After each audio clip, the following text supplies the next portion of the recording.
a gente retoma quando tiver as perguntas, para que a gente possa trazer algumas provocações também, caso não tenham perguntas no chat, e a gente possa dialogar aí, tá? Mas, assim, é tudo muito tranquilo, viu, Cláudia? Você vai dar show aí pra gente. Tenho certeza que todo mundo vai querer muito ouvir sua história, não só a de Jaqueline também, tá bom? Então, vou passar a fala para a Carol, para ela dar início. Carol, que está aqui, vai estar nos auxiliando nessa noite. Carol, fala a sua. Boa noite a todos e a todas. Sejam mais bem-vindos. Eu lhe interromper um pouquinho. Você botou para gravar? Botei isso. Interrompi desnecessariamente, desculpe, vai lá. Boa noite a todos e a todas. Sejam bem-vindos a mais um evento do Conselho Regional de Administração da Bahia. Hoje teremos a palestra sobre administração afroempreendedora, desafios e possibilidades. Sou Carolina Nunes, sou administradora do setor de desenvolvimento profissional e estarei acompanhando o evento neste dia. Presente nesse evento, a conselheira regional Tânia Dias, que também é membro, né, do ADM Mulher. E, para realizar a abertura do evento, convido nossa diretora de desenvolvimento profissional, administradora e professora Elisângela Juliano. Obrigada, Carol. Vou só fazer um complemento aí. A professora Tânia, ela é conselheira efetiva e também é a coordenadora, tá? Então, além de membro, ela é coordenadora. Bom, gente, eu sou Elisângela Julião, sou uma mulher negra, estou com o cabelo solto, meu cabelo é cacheado, encaracolado, estou com uma camisa bege e um lencinho em formato de laço no pescoço. Uso óculos também, tá? Estamos aqui nesse evento maravilhoso para poder passar para vocês um pouco do nosso conhecimento. Desejo que vocês aproveitem bastante aqui, façam muita pergunta, Cláudia, porque Cláudia disse que está ansiosa para responder todas as perguntas, e já que idem, né? E a gente vai ter como moderadora aqui Renata. O nosso evento, apresentar um pouquinho para vocês, que o nosso evento, ele vai ter o processo de apresentação das pessoas que estão aqui presentes, depois elas vão iniciar suas falas, Jaqueline e Cláudia, e serão moderadas por Renata. Toda e qualquer pergunta que vocês desejem fazer, que vocês desejem trazer para a gente orienta que vocês façam essas perguntas através do chat, para que a gente possa ter mais momentos, né, respondendo a todos, e a gente consiga fazer com que esse nosso evento, ele alcance mais pessoas, né, com as suas perguntas. Então, atualmente, eu estou como diretora de desenvolvimento profissional no Conselho Regional de Administração da Bahia. Nós coordenamos 9 núcleos de estudos, e eu convido vocês a conhecer os núcleos de estudos, a virem trocar experiências com a gente, trocar conhecimentos. E esse evento daqui é um evento da Diretoria de Desenvolvimento Profissional, não dos núcleos. Então, ele não está incluído nos núcleos, mas poderia estar incluído no núcleo de empreendedorismo e inovação, tá certo? Então, Carolina já informou que a nossa palestra tem como tema a administração afroempreendedora, e agora que eu já me apresentei, vou apresentar um pouquinho de Renata Martorelli, tá certo? Só falar uma coisa antes de apresentar a Renata, porque eu sei que vocês vão começar aí no chat perguntando, que horas vai mandar a lista de presença, vai ter certificado? Vai ter certificado, sim. Às 20 que está nos orientando, nos auxiliando aqui, principalmente vai estar ajudando com o chat, ela vai encaminhar 2 links. Um link que é para vocês registrarem a presença, e o outro link que é para que vocês respondam uma pesquisa de satisfação, para nos ajudar a entender se você está gostando, o que é que você deseja que a gente prepare para vocês, tá certo? Então, deixando de conversa agora, Renata Martorelli. Quem é essa pessoa?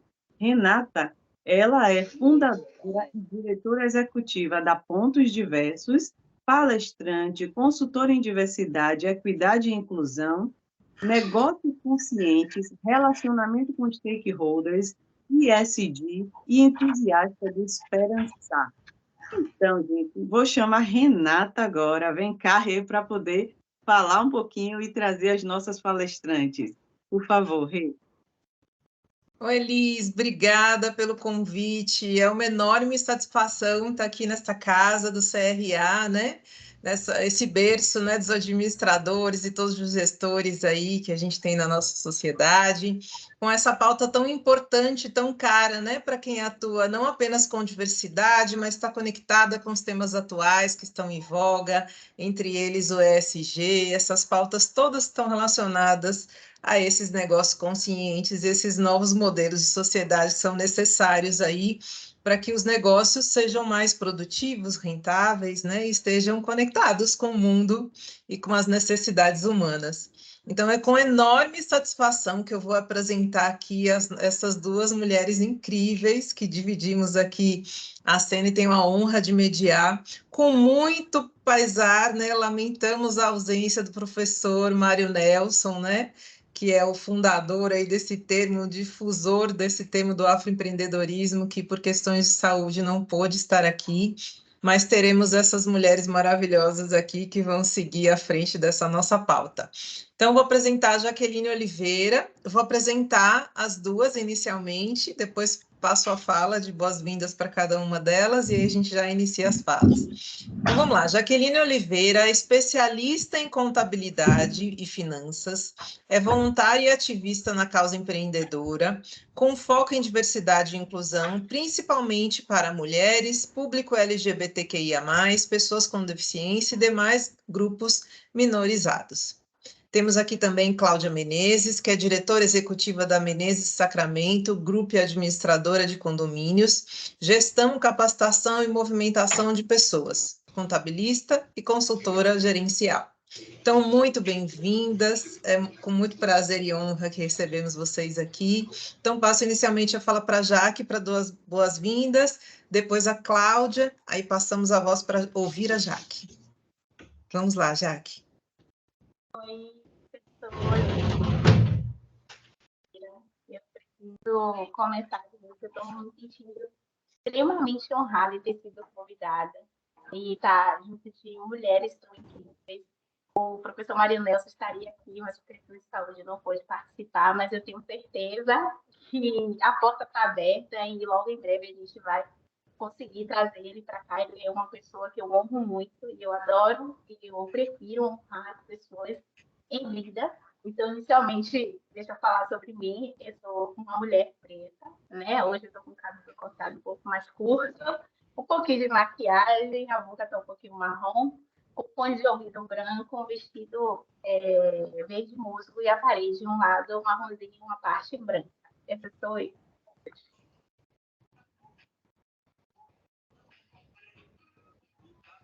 Não estou chovendo mesmo.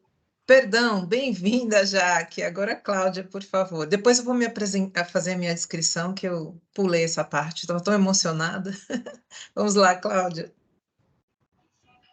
Olá, boa noite. Meu nome é Cláudia. Estou muito honrada de estar aqui com vocês nessa noite de hoje. Estou hoje com um turbante para poder lembrar das minhas ancestralidades. Estou muito feliz e honrada quando a gente se veste a caráter de um tema tão importante como este. A gente tem que vir a rigor. Estou de óculos, estou com também levemente uma maquiagem de batom, com um colar e com uma blusa preta. Ao fundo, a janela do escritório e uma persiana. Estou aqui para contribuir com esse tema tão importante para negros e negras. Excelente, muito bem-vinda também. Essa pauta, né, fundamental para a gente trazer para dentro da nossa casa, né, falar de gestão, de administração, a gente precisa falar de afroempreendedorismo. Então, e muito honrada de poder estar aqui nesse lugar de mediadora para dar o protagonismo a essas mulheres negras, né, muito honrada, trabalho com essa pauta, e vou fazer a minha descrição aqui rapidamente. Então, eu sou uma mulher de pele branca, tenho 48 anos, tenho meu cabelo raspado, uma tatuagem na cabeça com o ideograma do amor tatuado no centro, estou usando um óculos transparente, um batom laranja um colar com pedrinhas marrom, vermelho e laranja e uma blusa branca. Então vamos lá para falar desse tema tão importante, dar a palavra para trazer a sua história, a sua trajetória, todo o conhecimento, a experiência nessa pauta. Jaque Oliveira, por favor. Então, que responsabilidade, né? Muito grande. Falar de afroempreendedorismo, para mim, eu preciso voltar um pouquinho antes e falar da terra-mãe, né? Que é onde vem a nossa força, a nossa história, a nossa identidade, que hoje em dia a gente precisa resgatar. Então, antes de a gente vir para as terras brasileiras, né, a gente já vinha de territórios em que tínhamos reinados, que tínhamos riquezas, e ao ser trazidos, né, sequestrados da nossa terra, a primeira coisa que fizeram foi nos tirar a identidade. Então, tiraram dos nossos ancestrais o nome, o sobrenome, a gente passou a ter de Jesus, de Deus, nomes relacionados à religião presente aqui. E tudo isso, apesar de ser muito cruel, mas existe toda uma estratégia por trás disso. Por quê? Quando a gente não sabe quem a gente fica a mercê, né? Aquela mensagem que tem no livro de Alice. Se você não sabe para onde você vai, qualquer caminho serve. É muito sobre também a nossa identidade. Então, o primeiro lugar que eu precisei encontrar para me ver uma pessoa administradora era reconhecer que eu sou descendente de pessoas que administraram muito bem, né? O que foram os reinados do Egito e todo o continente africano. Eu acho que são os maiores exemplos dentro da história, né? Existem vários exemplos, mas dentro da África, que é o berço, o meu berço, o berço da nossa história, existem histórias reais e imensas e ricas sobre como a administração afrocentrada ela é rica, poderosa e próspera. E aí, trazendo muito para o dia de hoje, quando eu comecei a pensar na minha trajetória de carreira, eu falei assim, não, vou ser secretária. Depois eu falei assim, vou ser administradora. E fiz um curso de profissionalizante de administração, mas quando eu peguei a matéria de contabilidade, a contabilidade me sequestrou e me tirou da administração, né? Além das matérias da faculdade, né? Sempre fiz a parte de como administrar empresas, como administrar meu tempo, como fazer a parte de RH também. Hoje,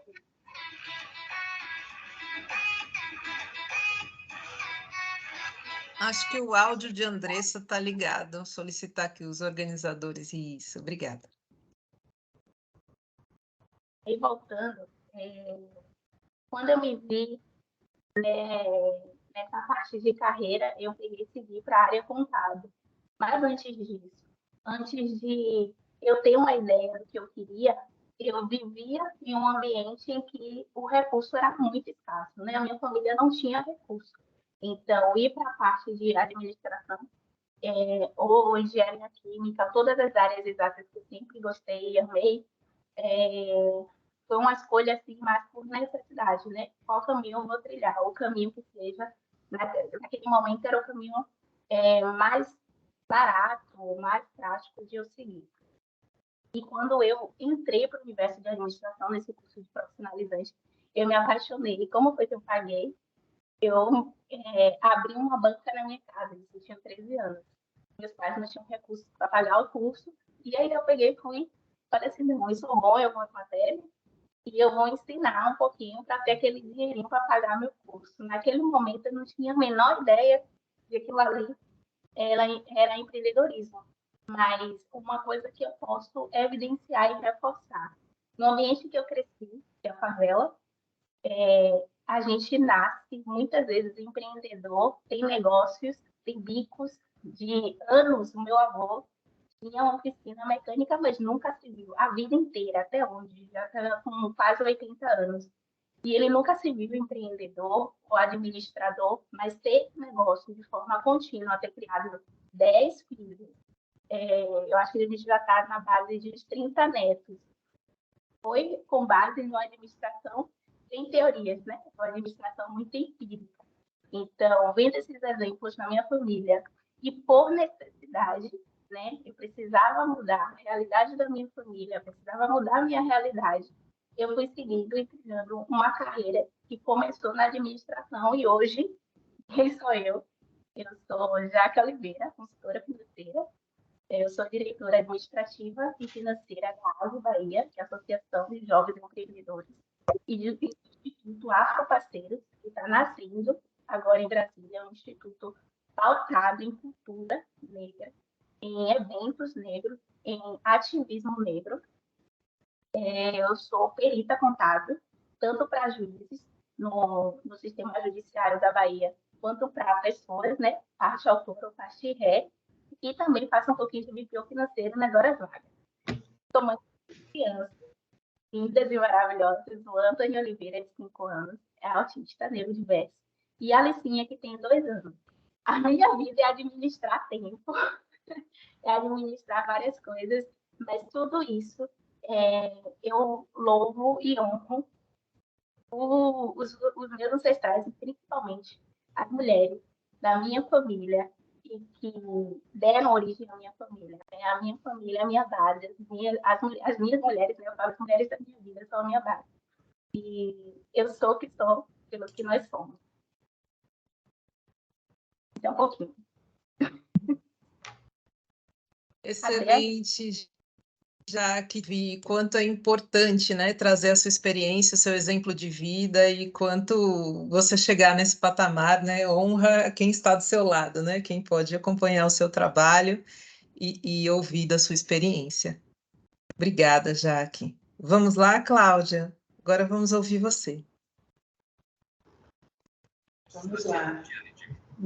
Para eu falar um pouquinho da minha história, eu tenho que relatar para vocês alguns termos que foi da minha época. Isso aí de 79, e daí tudo que se ouvia naquela época que falava de emprego, tinha um termo que se falava de empregabilidade.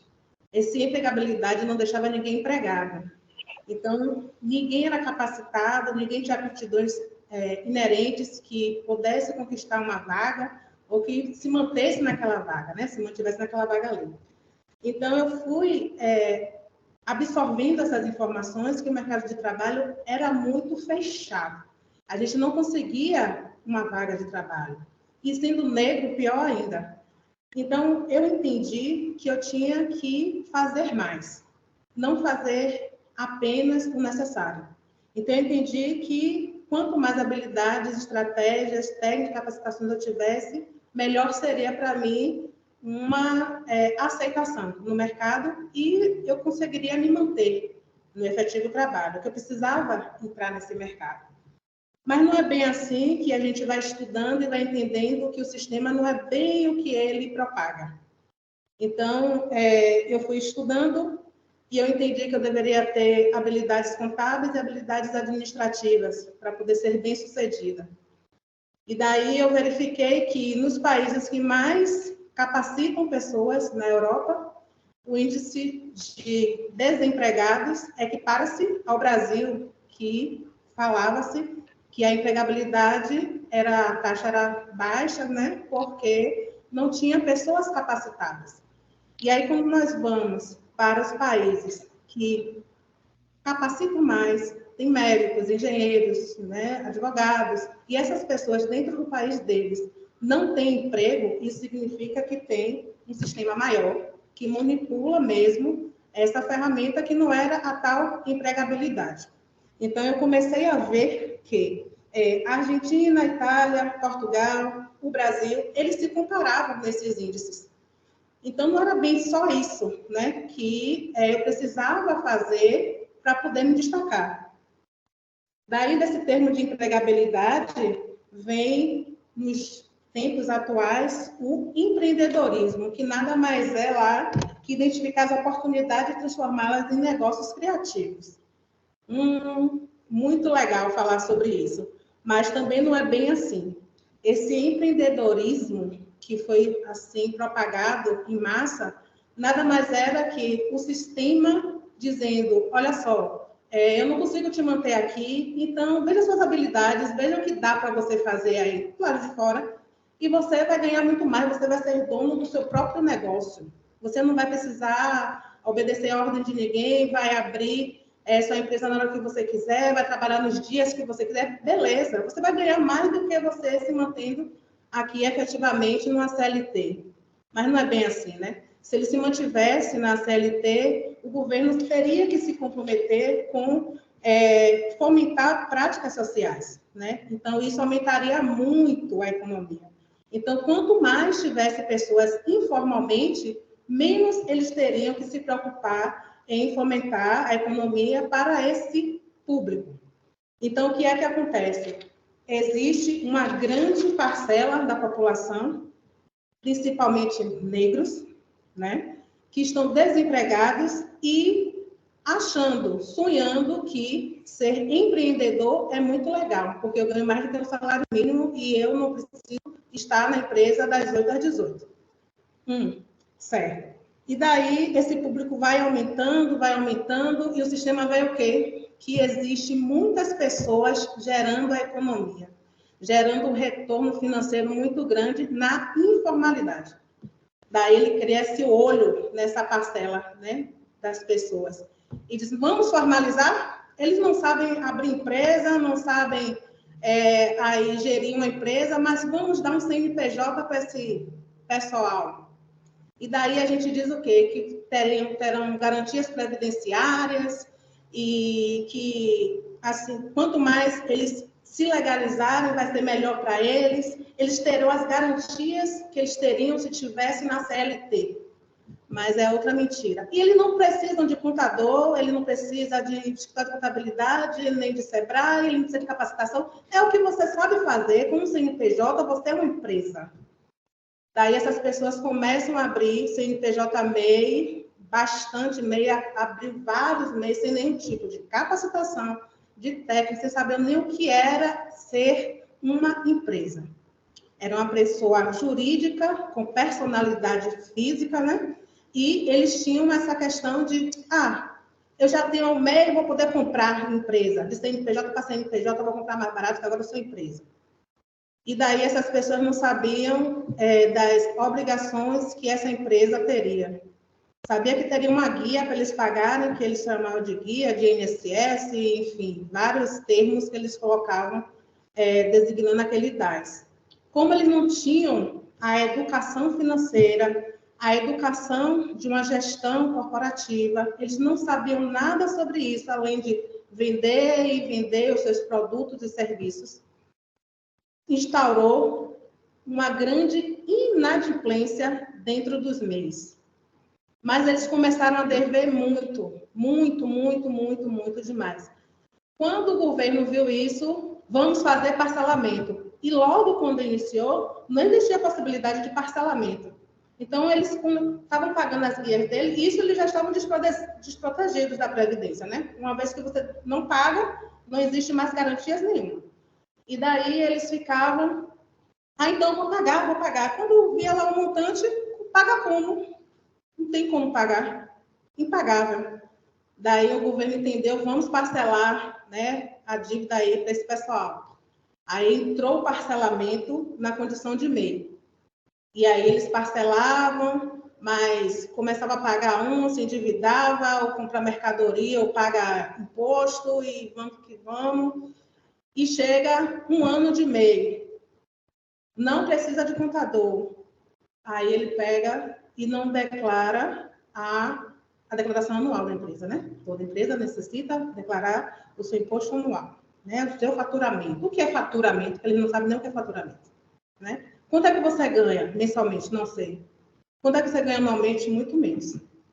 E você tem que declarar esse valor. E daí, dessa ilegalidade, dessa informalidade, vários valores sendo depositados em conta de pessoa física, com pessoa jurídica, e eles se viram numa situação que não sabiam resolver. e o SEBRAE e vários órgãos dizendo que eles não precisariam de nenhuma gestão administrativa, porque eles eram donos do próprio negócio, eles poderiam gerir essa empresa da forma que estava, era só pegar alguém e pagar, simplesmente isso. Depois de muitos anos, eles entenderam que, pelo menos anualmente, eles precisavam de um contador para poder declarar o faturamento, porque isso estava gerando multa. Era uma multa baixa, que é R$50, e eles reduzem 50% e pagam R$25 se fizer essa declaração após o prazo, né, de legalidade. Daí eles entenderam que, pelo menos, esse faturamento eles teriam que enviar. O governo começou massivamente a informar sobre essa questão. E daí eles não querem mais abrir, não querem mais continuar com o MEI, e fica com esse MEI lá aberto. Há uma outra oportunidade, uma sociedade lá, que aconteceu muito com muitas pessoas, e eles, assim, abriram o CNPJ não baixaram como MEI, já queria ser sócio de outra empresa, microempresa, e não podia porque estava aquele MEI aberto, aquele MEI devedor, sem saber gerir esse próprio negócio, já queria abrir outro. Aí eles baixavam aquele MEI e abria outro em outro tempo. E nessa facilidade que o portal do MEI lançou para essas pessoas, né? E daí vários MEIs abria e fechava. Muitos estavam em condição de CLT, abriam um MEI para poder complementar a renda.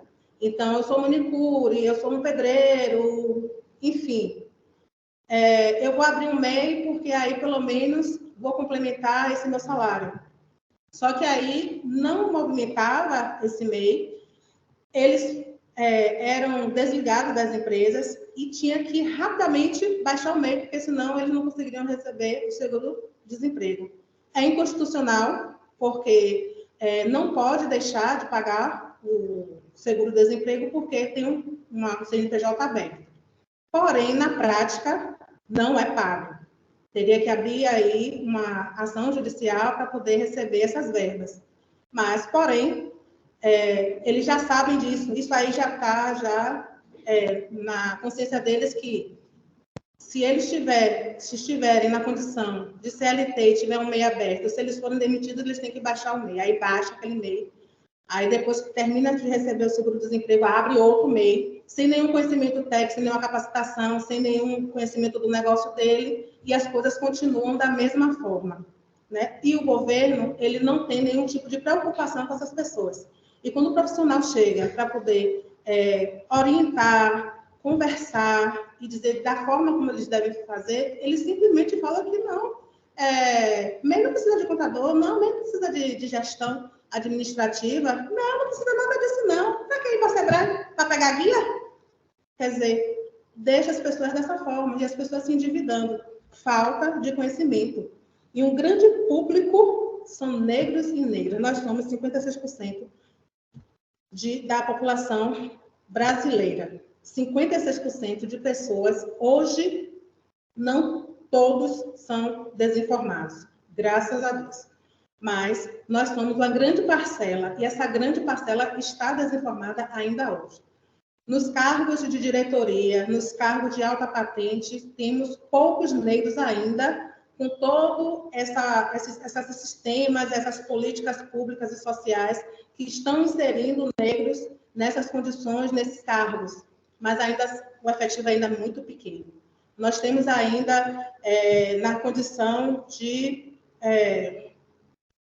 ainda de proletariado, ainda muitos negros, né? Porque também não buscam.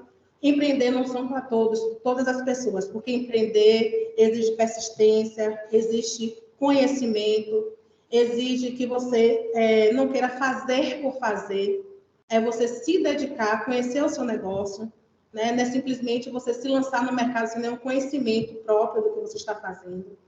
Então, quando eu iniciei, que eu entendi lá na empregabilidade, que eu deveria ter conhecimento de contabilidade, conhecimento administrativo, eu sabia que para mim seria muito mais difícil empreender. Para mim seria muito mais difícil ter uma empresa. Tem pessoas que dizem que quando fala empregabilidade, empreendedorismo, ver brancos. Não. Quando você fala em empreendedorismo, você vê negros. Negros empreendendo, sendo criativos. Negro está na moda. Tudo que negro faz, esteticamente, fica bacana, fica engraçado, fica curioso, é interessante. Mas quando você fala em empresários, é a classe branca que são os empresários. Não são os negros. Tem um grande empresário, não é um grande empresário negro, é um grande empresário branco. Mas quando você fala de empreendedorismo, de empreendedor, microempreendedor são os negros. São os negros da periferia que estão nessa classe aqui. Entendeu? Então, a gente não vê essa massa branca nesse termo de microempreendedor. Existe, Cláudia? Existe, sim, existe. Mas estamos falando da grande representatividade negra no Brasil, que são 56% da população. Então, a maioria está inserida nesses microempreendedores que não têm nenhum tipo de domínio técnico para ter uma empresa.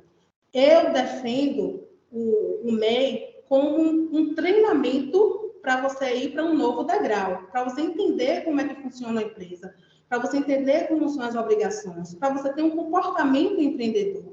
Daí, sim, você ir para uma outra etapa, que é uma microempresa. Você já está no comportamento de gestão financeira, de gestão empreendedora. Você já tem uma bagagem, porque lá embaixo você entendeu como é que funciona a empresa. Então, você vai galgando passos.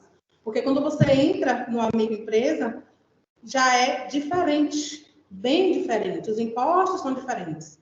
Então, o comportamento, se você erra, como você errou lá no microempreendedor individual, é muito pior do que aquela despesa, aquele comprometimento financeiro que você teve quando era microempreendedor.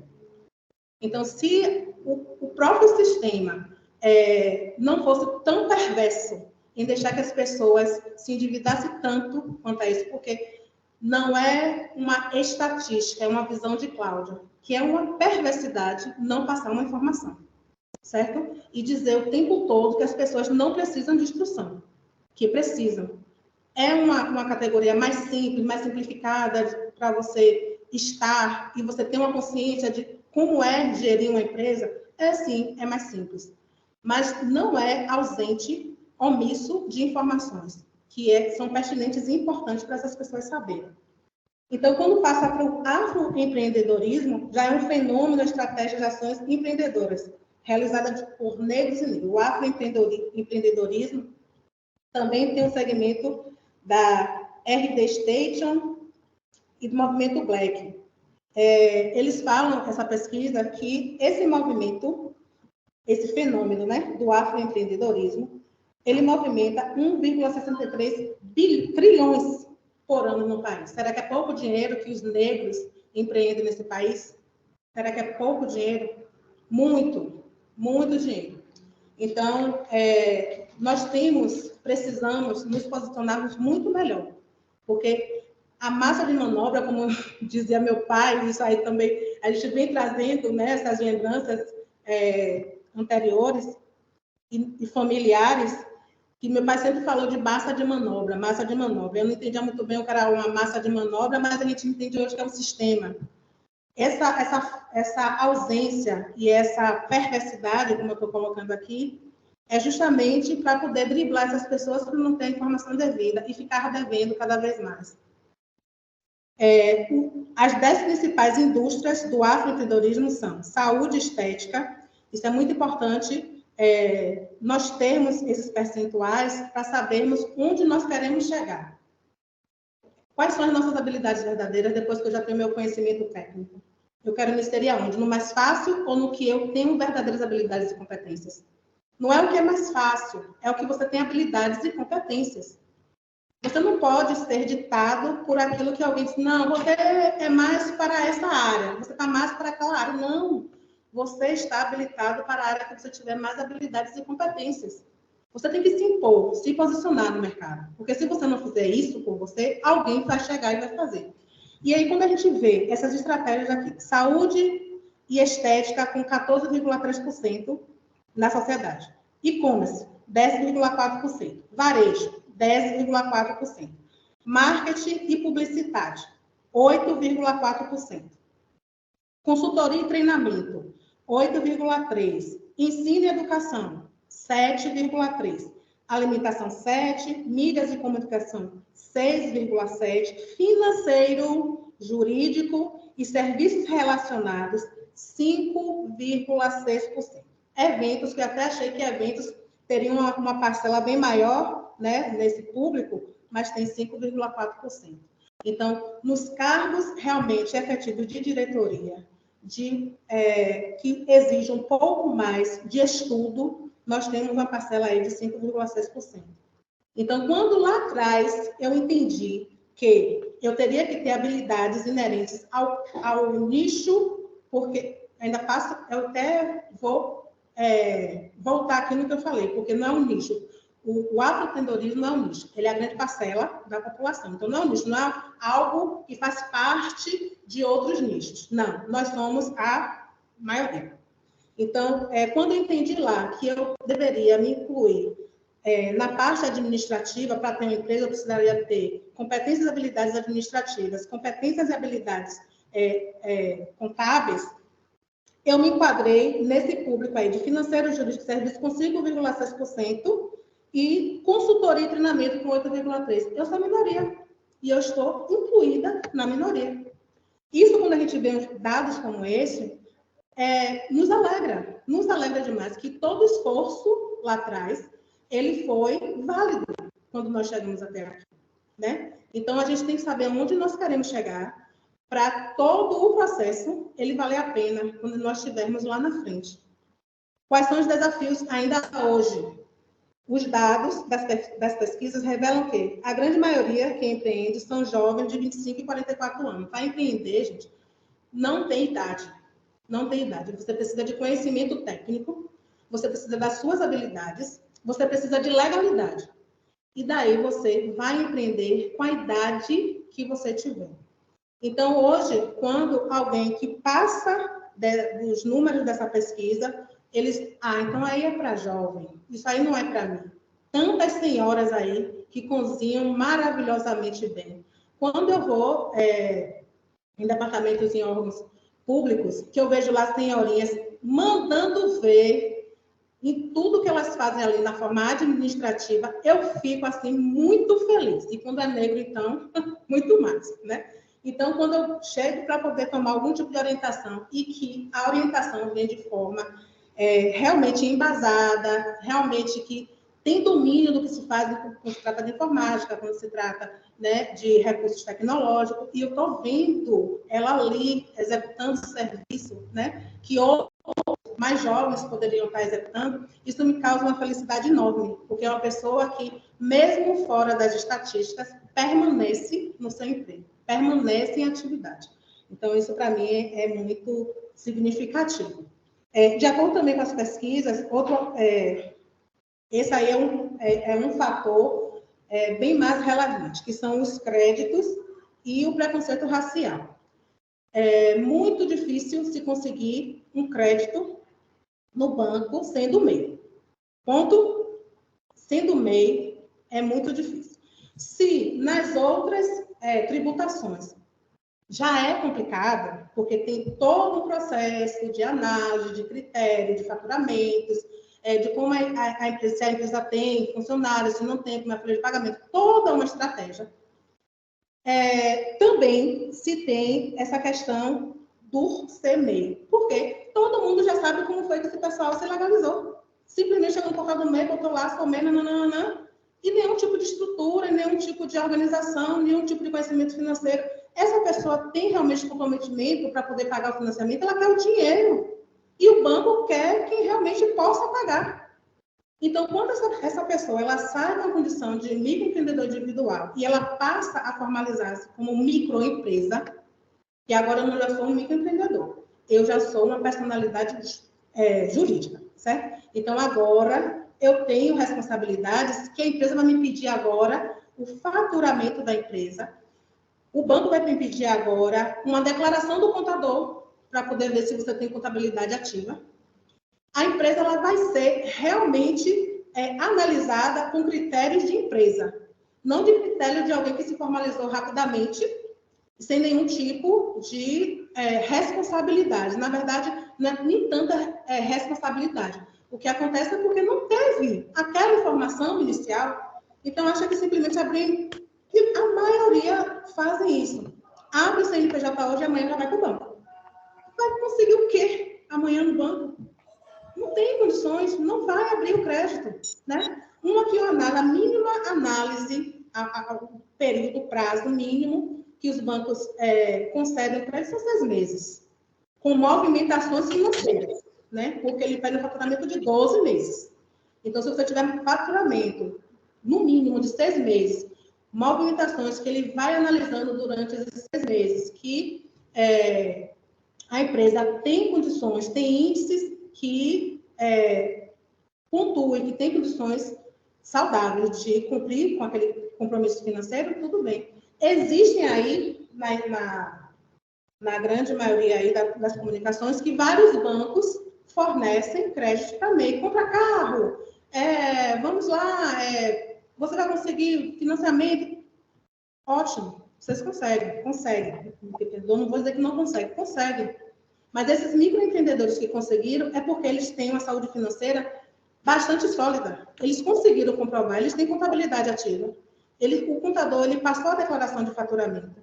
Eles vêm analisando lá a condição física daquele empreendedor e também a solidez no mercado dessa microempresa, que tem muitas microempreendedores, que não são microempreendedores, são microempresas. E eles permanecem como microempreendedor por conta do custo da guia, né? Então, não há nenhum tipo de planejamento, né, com a questão daquela empresa. Muitos se escondem como microempreendedores justamente por conta dos impostos, sem saber eles que se eles tendo capacidade financeira e indo para uma microempresa, a probabilidade deles conseguirem mais créditos, isso aí aumenta significativamente. E a outra questão é a monetização. Essa monetização, ela transforma a água em dinheiro e tornar rentável e lucrativo qualquer bem e serviço. Monetizar, você pegar o que você tem e transformar em dinheiro, né? Essa monetização, nem todas as pessoas vão saber o que é que eu tenho que eu vou conseguir transformar em dinheiro e investir esse valor para poder ter X valor em tantos prazos. Todo mundo consegue fazer isso? Será que eu preciso de habilidades específicas e competências para saber como eu vou monetizar o que eu tenho para poder realmente ter um retorno financeiro? Então, isso trava, é um dos desafios, que nem isso não é algo com habilidades para todos, né? Outro desafio são as questões tecnológicas. Tem clientes que é da parte de marketing, de publicidade, e que eles têm termos técnicos que, quando eles me falam, eu pergunto, como? Né? Então, são habilidades inerentes daquela profissão. São habilidades que eles foram buscar e hoje eles têm know-how para poder ter clientes de todos os níveis de faturamento, porque eles se especializaram para isso, né? Então, nem todo mundo tem esse tipo de conhecimento, né, na área tecnológica. Então, precisa se buscar mais, até porque hoje a tecnologia ela está extremamente avançada e que não toma esse tipo de conhecimento, treinamento, capacitação, fica bem para trás. Então, vai ser sempre aquele o que significa, como, né? Não procura realmente se capacitar para poder estar dentro aí desse Falou sobre o Instagram. Instagram, eu não entendi essa ferramenta do Instagram de jeito nenhum. E eu tinha uma má vontade de entender Instagram. Eu dizia que não tinha engajamento e que não tinha nada a ver eu colocar a empresa no Instagram. Que besteira colocar só foto. Enfim, eu estava lá bem arcaica com essa questão. Depois eu comecei a ver todas as pessoas que falavam sobre a estratégia de Instagram, enquanto elas estavam alavancando as suas vendas, estavam se propagando dentro do mercado, né? Eu disse, então eu preciso estar dentro disso aí. Eu não sei como funciona, mas eu pago alguém que saiba e eu quero estar dentro disso aí. Eu não quero saber como é que funciona, eu só quero que a pessoa que tenha técnicas que coloque, que lance a minha empresa nesse meio aí, certo? E daí foi feito isso. Procurei uma pessoa que realmente tinha essas habilidades com o Instagram e foi, assim, um sucesso. Realmente, o retorno que eu estava tentando, porque assim, eu comecei a fazer algumas coisas que não estava tendo resultado algum, porque eu não sabia mexer com aquelas ferramentas. Então, eu contratei uma pessoa que sabia de tudo sobre o Instagram, ela colocou a empresa nesse ambiente e realmente a empresa foi conhecida e acompanhada por muitas pessoas através do Instagram, né? Então, a gente não pode se negar ao mundo. Não tem habilidades, e se você não tem disponibilidade de aprender, pague quem faça, mas não descarte essa possibilidade de participar daquele processo. Porque quanto mais a gente se negar a estar nesse fluxo, menos a gente vai conseguir obter os nossos resultados. E quais são as possibilidades? Tem iniciativa de empreendedorismo aqui no Brasil, como a Reafro, Movimento Black Money, a Preta Ruby, Clube da Preta e Coletivo Menina Mãe. Então, hoje nós temos aí vários programas de incentivo do afroempreendedorismo. Basta nós darmos aí um Google, pesquisar, procurar cursos de capacitação, porque nós estaremos realmente inseridos nesse mercado. Então, para eu me manter aqui, eu precisei aprender. Eu comecei aprendendo, para depois praticar. Não fiz o processo inverso. E o processo inverso é você ver alguém fazer e depois voltar para a sala de aula para poder aprender. Eu fui fazendo a vogal, né? E daí o alfabeto, então, eu fui fazendo o dever de casa direitinho. Hoje, Cláudia, você já está com suas metas todas alcançadas, negativo, e não gostaria. Porque cada vez mais que eu estiver nesse mercado, mais coisas eu terei que aprender, mais metas eu terei que lançar. Então, se eu me conformar com as metas que eu tinha lá atrás, quando eu iniciei, então eu estou estática, porque as coisas mudaram muito, muito, muito demais de lá para cá. Então, a todo tempo, as minhas metas mudam. A todo tempo, eu tenho que me reciclar, a todo tempo eu tenho que procurar, eu tenho que buscar ter termos novos para poder me manter, né, aqui nesse mercado. Então, se há algum tipo de conselho que eu dou para as pessoas que querem empreender, primeiro, capacite-se, depois, legalize-se, entenda sobre o seu negócio, valorize-se como profissional. Isso é muito importante. Não se sinta menor do que ninguém. Porque você pode estar com um tipo de negócio, você tem habilidades para estar ali, porque você começou se capacitando, se legalizando, e você tem um custo para a sua legalização, né? Entendeu do seu negócio. E na outra empresa, onde tem lá uma gestão branca, eles não vão pedir abatimento. Para você que é negro, eles vão pedir, porque você tem menos habilidade do que ele. Você está começando agora. Não é assim. Não é assim. Se posicione e coloque o seu valor.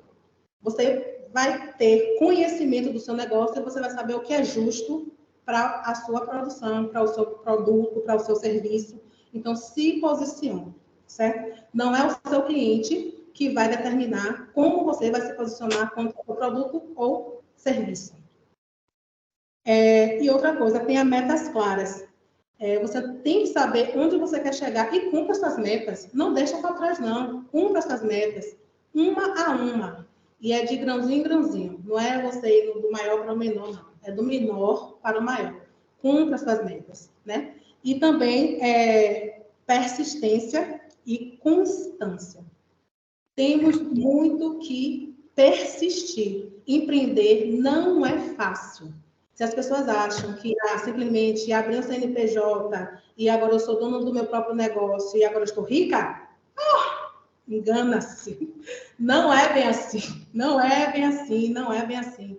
Os nossos contratos, eles têm rescisão, né? Do nada, um cliente, ele rescinde os seus contratos. Do nada, o cliente, ele troca você por uma pessoa que vai cobrar mais barato. E você não precisa se humilhar por isso. E tudo bem. E tudo bem. Porque você vai conseguir clientes que vão te valorizar. Eu tenho clientes que seguem comigo até hoje, desde quando eu entendi que eu deveria empreender.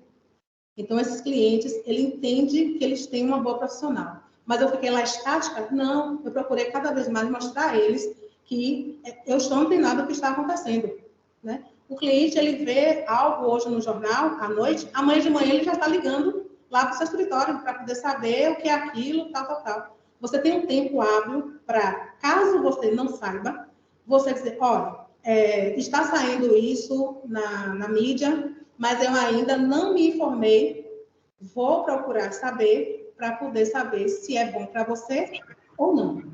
Então, você não é obrigado a ter essa informação 24 horas. Não. A informação, ela segue um fluxo muito rápido. Então, você tem que estar antenado, sim, mas você tem um tempo de se capacitar, de saber realmente de tudo corretamente para poder passar. E não é fazer uma pesquisa no Google rápida e passar para o seu cliente, que ele vai saber que o que ele pesquisou no Google você respondeu. Então, por favor, não faça isso, certo? Então, pronto, persistência e constância. Uma mensagem que eu gostaria de deixar é o seguinte: o pódio só tem direito ao pódio quem superou seus próprios limites. Os limites quem impõe é você. Então, não queira chegar lá no pódio sem passar pelos seus processos.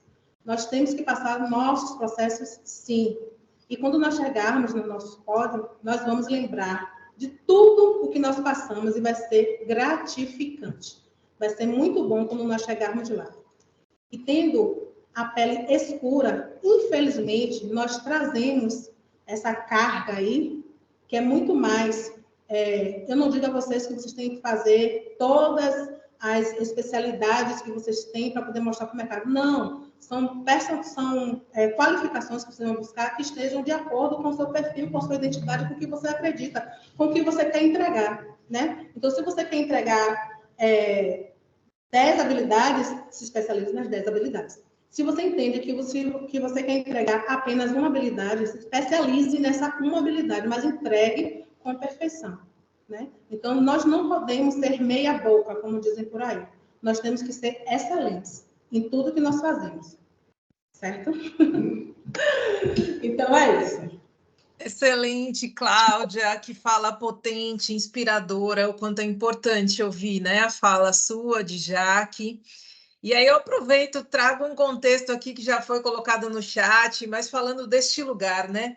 Que apesar de ver mulheres incríveis como vocês, trazendo essa trajetória, essa última fala sua, Cláudia, trouxe essa provocação que a gente que trabalha com essa pauta de diversidade ouve, imagino vocês na vida, né? Em relação a isso, tá vendo? Ela conseguiu. Esse discurso meritocrático, essa coisa que a gente chama também no meio, né, de toteísmo, de pegar um exemplo de uma mulher negra, né, de mulheres negras que vêm assim, tá vendo, é possível. Mas quando a gente volta lá no tempo, entender, por exemplo, profissionais como o Vini Júnior, né, quanto essa pauta racial precisa vir à tona o tempo todo, né? Foi excelente, eu acho que quando essas pautas vêm à tona, ela traz para uma massa geral esse contexto que é necessário que a gente entenda para que a gente se posicione de maneira afirmativa. Falo desse meu lugar de branquitude, da onde me posiciono, mas em especial para contextualizar a pergunta que eu quero fazer para vocês. Então, eu recentemente fiz uma formação de letramento racial com a professora doutora Bárbara Carini, né? Todo mundo conhece nas redes sociais, aí no Instagram, como uma intelectual diferentona. E caiu muito a ficha quando veio à tona essa questão do Vini, né? Um cara genial que alcançou o máximo do sucesso e ele é atravessado, a trajetória profissional dele é atravessada por essa questão, perdão, racial. E isso é pautado em um conceito muito importante da gente trazer, que é a questão do homem universal. Então, quando a gente traz esse conceito... Perdão, resolvi engasgar bem agora. Quando a gente traz esse conceito onde, quando você xinga alguém de macaco, você não está falando de questões fenotípicas, de semelhanças fenotípicas, a gente está falando de uma perspectiva de desumanização que veio presente tanto na sua fala quanto de Jaque, né? E a gente vê outros falando sobre essa pauta. A gente, quando vê xingamentos, por exemplo, se referindo a mulheres, né? E aí me perdoem as palavras que em tom de xingamento, mas que faz parte do cotidiano da nossa vida, que é chamar alguém de vaca, de piranha, chamar alguém de burro, né? Uma pessoa com deficiência intelectual, enfim, e assim vai por diante, né? Viado, e assim vai a questão da animalização, desaproximando, né? Afastando desse sujeito universal, que vejam a imagem de quem é, de um homem branco, heteronormativo, perfeito. E todo mundo que não está nessa representatividade deste homem universal é considerado outro. E por que, quando a gente fala da importância de diversidade, e aqui deixa eu ver o nome dele que ele trouxe, Washington, né? Ele traz essa importância da gente reconhecer, né, desse lugar, das contribuições incansáveis, da gente falar não só de diversidade, porque diversidade está na vida, é um fato, ela existe, mas a gente não tem a diversidade representada nos ambientes corporativos, a gente não tem essa diversidade representada nos espaços de poder. E isso vem deste lugar, né? De uma lógica, como Jacques trouxe também, né? De quem é a figura de Deus, de Jesus. Ela é pautada sobre essa lógica do colonialismo, né? Então, existe uma pauta grande que se fala que é necessário a gente decolonizar o pensamento e entender deste lugar que quem tem um marcador social identitário fora vai passar. Por mais que você tenha uma trajetória brilhante, que você seja, que você se adeque a esses padrões, né? Que a gente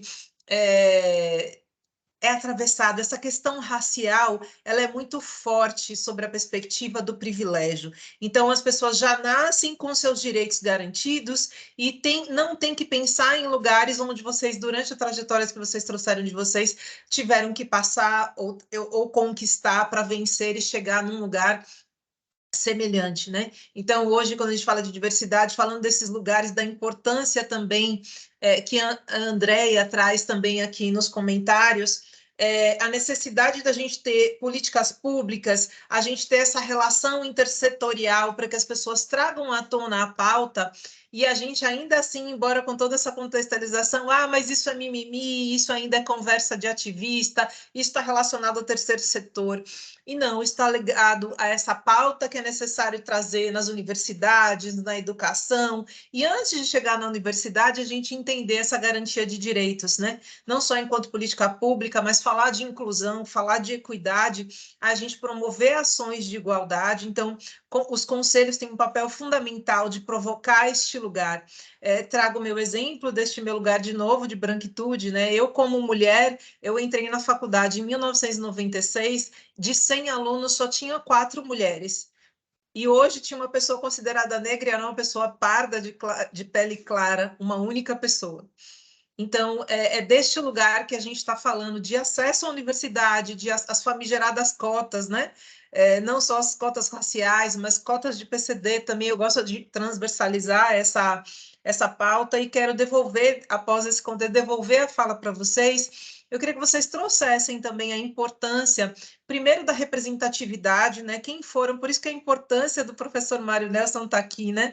Quem foram as figuras que foram representativas para que vocês conseguissem chegar onde vocês chegaram, para servir de exemplo, e o quanto a ausência dessas figuras representativas, aí trazemos de novo aquela pauta da Barbie, sem entrar em grandes polêmicas, mas eu acho que trazer o quanto na trajetória de reconhecimento, aonde vocês enxergaram lugares possíveis para vocês, marcou a história, a trajetória de cada uma de vocês. E o que isso tem a ver com essa nossa pauta de administração que a gente traz aqui, falar sobre gestão, né? Quando vocês assumem esse lugar de gestão, assumem esse lugar de referência, de exemplo, de magnitude, né, que vocês podem trazer para outras pessoas, como vocês lidam com esse papel, inclusive tratando do reconhecimento, se vocês eram reconhecidas como essas mulheres potentes em todos os lugares. E aí quero também aproveitar para já devolver a fala para vocês ao mesmo tempo, então quando cada uma for responder, já que eu queria que também você trouxesse a importância da sua participação e da idealização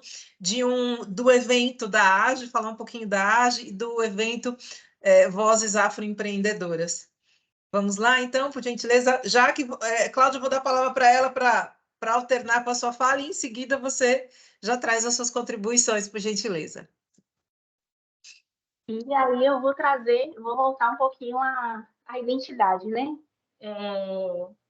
eu já assisti vários estudos, né, para cada vez me fortalecer, porque eu sempre sou colocada em um lugar de objeto, e por ser mulher preta, é um objeto sexual.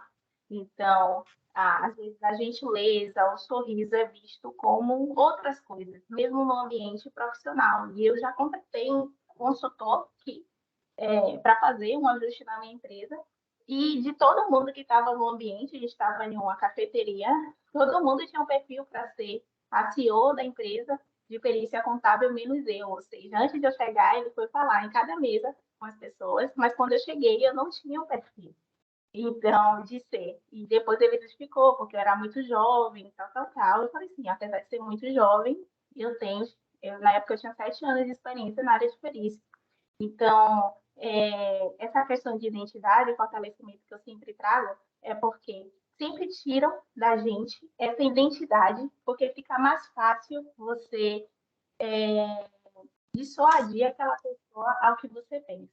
Quando você não sabe que você é uma boa gestora, você é uma boa administradora, você não tem isso dentro de si, fica fácil uma pessoa falar, você não é competente, e você acreditar. Então, com relação a toda a parte de sociedade, quando tentam trazer esse perfil animalesco para a gente, é para desassociar a gente de ser humano, de ser uma pessoa digna de direitos e deveres. Talvez, para quando for dormir à noite, fique mais confortável dormir, porque não está pensando que afligir o dor a um ser humano, e sim um animal. Então, acho que a gente acaba entrando numa questão psicológica, mas tudo isso aí são ferramentas da sociedade que são, às vezes, a gente reproduz, e às vezes a pessoa é agressora, reproduz, às vezes inconsciente, às vezes está consciente reproduzindo aquilo ali, mas é uma ferramenta. Quando as mulheres, né, tem essa questão de briga entre mulheres e tal, tudo isso aí é ferramenta para que a gente não cresça, porque quando a gente se fortalece, principalmente em rede, a gente cresce. Então, tem essa questão de discriminação e preconceito, que é um dos grandes desafios que nós afroempreendedores sofremos. Essa divisão, né, esse termo, ele não surgiu para que a gente diferenciasse empreendedores de afroempreendedores. Essa diferença que a gente precisa reforçar para que a gente diga: existe discriminação e preconceito por empreendedor preto.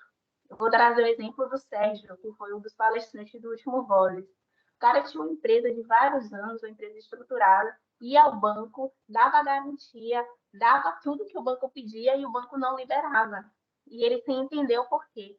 E depois de estudar, depois de tentar conversar com o gerente, ele entendeu que é um sistema. E hoje existem pesquisas, inclusive do próprio Sebrae, dizendo que as mulheres, principalmente mulheres pretas, pagam mais juros, apesar de serem melhores pagadoras.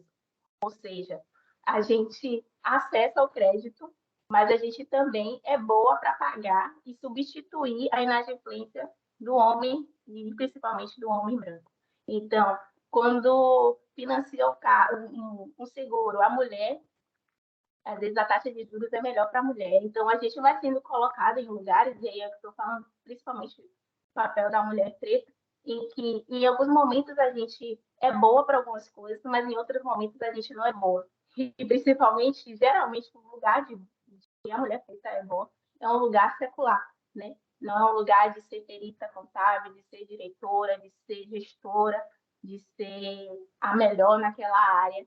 Enfim, o acesso ao financiamento, como a colega falou, é um fato real. Existe uma discriminação e um preconceito no sistema bancário, e isso é evidente, existem pesquisas comprovando isso. Às vezes a gente vê a falta de representatividade na TV, nos outdoors. A gente conhece o Vale do Dendê aqui em Salvador, na Bahia, e cadê ocupando esse espaço, usando, usufruindo dos negócios das pessoas pretas. O conhecimento ancestral que a gente tem, mas os conhecimentos específicos, e em todos os lugares que eu vou, eu falo. Eu fico muito honrada em falar sobre a diversidade, mas eu vou ficar mais honrada ainda quando eu for convidada para falar do que eu sou especialista. eu sou especialista em perícia contábil, em finanças, porque eu também sou muito boa nisso. Então, isso também é reforçar o afroempreendedorismo, né? A competição, que às vezes a gente vê muito nesse ambiente de afroempreendedorismo. A gente vem de uma dificuldade que é diferente, e às vezes tem que receber uma palminha nas costas dizendo foi mérito seu. Existe a meritocracia. A gente não começou no mesmo lugar, né? Como a Renata falou, ela veio de uma estrutura, e eu vou dar exemplo porque ela abre, né, isso para a vida dela, ela vem de uma estrutura muito mais estruturada do que eu, e talvez até da Cláudia também. Então, para a gente chegar até nesse caminho, eu tive que viver muitos desafios, subir, escalei montanhas, fiz várias coisas. Então, trazer esse termo meritocracia chega a ser perverso. Chega a ser perverso mesmo, porque eu tive que fazer as minhas oportunidades, construir. Eu tive que meter o pé na porta em alguns momentos e ser engolida. Porque... E por isso que eu trago a força das minhas ancestrais. Eu estou aqui por causa delas. E a parte de visibilidade e divulgação, que é um setor do racismo e da discriminação que eu preciso ressaltar aqui também, que é principalmente dentro desse algoritmo que existe da internet, dos sistemas, existe isso é comprovado também. Às vezes a gente compra um relógio, ele não consegue ler o nosso palpitar do coração, porque o leitor não é feito para pele preta. Quando a gente está no... Quem já passou por isso, né? Vai saber. Vai pegar um avião. Existem estudos que comprovam que as pessoas pretas passam mais por vistorias do que as pessoas brancas. E por que isso? Enfim, né? Mas com relação às oportunidades, eu quero também trazer que o afroempreendedorismo, apesar de todos esses desafios, esse contexto que a gente encontra de desafios, é um caminho de empoderamento econômico para a gente. Então, às vezes a gente não está sendo aceito naquele ambiente de trabalho, sofre preconceito, assédio moral, assédio sexual, principalmente as mulheres pretas. Então, ir para o empreendedorismo acaba sendo um lugar, um espaço de colocar o seu melhor para fora e conseguir se empoderar financeiramente, principalmente falando do contexto de favelas, onde a gente sabe que a maior parte da população da favela são mães, são mulheres donas, né, de casa e que são as principais fontes de vida da casa. Então, o empreendedorismo acaba sendo uma válvula de escape, aquele bico acaba sendo a principal vida daquela casa. Então, o afroempreendedorismo, ele vem econômico, né? A inovação cultural. Quando a gente traz o afroempreendedorismo, a gente traz muitas vezes negócios, né? E até a colega Cláudia falou que vem do lugar de a gente trazer, vender e divulgar a nossa cultura. Isso é muito positivo. A gente traz nossa cultura, que a gente aprendeu e que a gente vai passar para as próximas gerações. E a responsabilidade social também, que não é só minha como pessoa preta, mas também que a Rê aqui como exemplo, e se trazendo no papel de mulher branca agir. Existe todo um cenário racista e preconceituoso e discriminatório, e qual o meu papel como mulher preta nesse lugar de falar e reportar e trazer os meus conhecimentos técnicos, os meus conhecimentos sociais, mas também qual o meu lugar como pessoa branca. A gente não tem culpa do texto ter chegado até aqui, mas se a minha filha, o meu filho, meus sobrinhos e as próximas gerações estiverem vivendo essa mesma realidade, cada um de nós aqui viveu de forma errada e impactou a sociedade. Então, a gente tem um papel, o nosso lugar, a nossa profissão é pilar para a revolução e a mudança social que a gente quer que no contexto empresarial também. Então, dentro da empresa que eu trabalho, dentro do meu negócio, quais são as consciências sociais, quais são as revoluções que eu tenho feito diariamente. O racismo é diário. Na verdade, a cada 20 jovem preto. Então, não é questão de minutos. O preconceito, o racismo, a discriminação mata. Então, existe uma urgência também nesse tema de a gente causar e a gente trazer essa urgência para o nosso dia a dia. E um último item que eu queria trazer sobre essa possibilidade de falar de afroempreendedorismo é a gente trazer essa ampliação de mercado. Enquanto a gente não fala de afroempreendedorismo, a gente deixar de lado 3 trilhões de reais anuais, como a colega trouxe, né? É uma parcela da população que é minorizada, não somos a quantidade menor de pessoas, somos minorizadas, é uma questão que o sistema impõe que a gente é pequeno. Então, mas a gente acaba movimentando muito a economia. E por que não falar de afroempreendedorismo? Por que não trazer a administração e o conhecimento de gestão de processos, gestão financeira, para um negócio afroempreendedor? Eu acho que existe uma perversidade dentro disso, mas existe um medo também de o que é que 3 milhões de reais na mão da população preta pode causar com consciência. E aí eu queria deixar essa reflexão para vocês. Se o povo preto que empreende tivesse força e consciência e educação, o que é que a gente seria capaz? Tem esse conhecimento em a maior parte das pessoas, a gente consegue movimentar 3 milhões de reais por ano. Se a gente tivesse essa consciência de forma estratégica, eu acho que a Terra ficaria pequena. E aí eu deixo essa reflexão para a gente. E para reforçar tudo isso que eu falo, que eu falei hoje, e que eu vivo, a gente criou dentro da AGE Bahia, que é a Associação de Jovens Empreendedores, a gente criou um evento chamado Vozes do Afroempreendedorismo, que acontece uma vez por ano. Em abril foi a 4ª edição. Em todas as edições, a gente sempre faz uma premiação no final com o nome Mário Nelson de Carvalho, que é o nosso baiano, o economista, que deveria estar aqui, mas que eu honro muito a vida dele, que foi o cara que criou esse termo durante a ditadura e quase sofre várias sanções por estar falando de afroempreendedorismo em uma época em que o povo preto nem era visto, era morto, era assassinado. E ele já estava falando sobre como o empreendedorismo poderia ser uma ferramenta de resistência, uma ferramenta de empoderamento econômico. Então, esse evento é um evento que é um filho para mim, que eu abraço, que eu brigo, que todo ano tem que ter, porque todo ano eu vou honrar Mário Nelson, todo ano eu vou honrar sempre 4 pessoas, jovens, idosos, de todas as idades, empreendedores e empreendedoras, que estão fazendo revoluções dentro do empreendedorismo de forma estratégica. Porque a parte de administração tem que vir para o afroempreendedorismo para a gente conseguir planejar estrategicamente e crescer estrategicamente. A gente já viveu, a gente já movimenta dinheiro, a gente faz coisas espetaculares, tem um conhecimento estratégico. Então, aqui é a gente que é estudante, a gente que já é administrador, a gente que tem um conhecimento e está buscando esse conhecimento, a gente tem um papel essencial no fortalecimento, no empoderamento econômico, na inovação cultural, na responsabilidade social, na ampliação de mercado e no futuro das pessoas pretas. Mas além das pessoas pretas, no futuro do nosso país.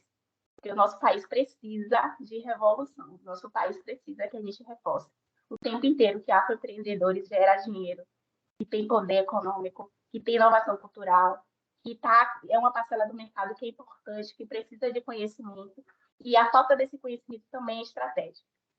Entregar e fazer a gente se contentar com o MEI é estratégia. Então, eu não aceito as coisas de forma pronta. Eu gosto de brigar às vezes, eu gosto de revolucionar as coisas. Então, eu quero chamar vocês também para essa reflexão. E eu entendo que o CRA é um conselho que eu acho que tem uma das missões mais especiais aí de fortalecimento, de organização, de chamar para a consciência os administradores e outras instituições para fazer essa revolução junto. Não é, às vezes, tem pessoas que são mais ativas e vai mais brigando, mas existem formas estratégicas de a gente também causar revoluções silenciosas, mas que são as mais potentes, que também têm sua força, que também têm seu lugar. E é isso. Ano que vem, em abril, a gente vai ter o evento Vozes da Afroempreendedorismo. E eu espero mesmo e desejo que vocês estejam lá comigo e com a AGE, tá bom? Excelente, Jaque. Vamos lá, Cláudia. Bom, como é que é a minha história, a minha inclusão, a minha identidade, né, em toda essa história. Eu lembro, quando eu ia fazer a faculdade, na verdade, eu já tinha feito vestibular, e no local onde eu trabalhava, no setor administrativo, todas as pessoas, os mais jovens da época lá, estavam nessa movimentação de fazer o vestibular, e todos estavam passando, compartilhando um com o outro, e aquela felicidade. Mas, assim, eu tinha feito o processo seletivo, tinha feito meu vestibular, tinha passado, mas não tinha publicado, comunicado com ninguém. Fiquei lá no meu secreto, com a minha felicidade, assim. Eu lembro que quando eu saí do trabalho, dentro do ônibus, eu estava com aquela música, felicidade, passei no vestibular, mas não sei como pagar. Daí eu fiquei aquela situação toda, aquela felicidade introspectiva, né? Não quis compartilhar muito, a não ser com a minha família. Daí, lá com os meus colegas, em dado momento eu terminei comentando com um deles, algumas pessoas sabiam. E a minha chefa da época, ela veio me dizer com muito carinho que uma das pessoas que tinham feito lá o vestibular era o sobrinho dela. E daí ela vai falar, meu sobrinho passou, teve outra pessoa lá que passou, tal, tal. É uma pena que isso não seja uma realidade para você, porque fulaninha lá passou, mas tem como pagar porque o pai dela é funcionário federal, é meu colega federal, tal. O outro também tem condições de pagar, você não tem condições de fazer a faculdade pública e também não tem, muito menos a faculdade particular. Isso ficou, né, no meu subconsciente, assim, que eu tô, tanto que ficou que eu estou trazendo para vocês hoje, compartilhando essa experiência, mas depois, como eu tinha falado, né, com alguns colegas, nesse momento eu não disse a ela que eu já estava no processo de matrícula da faculdade, eu simplesmente nada falei, e depois ela veio me parabenizar que eu tinha passado, que eu estava me matriculando, e que tudo que eu aprendesse lá na faculdade, que era para eu ir aplicando lá na empresa dela.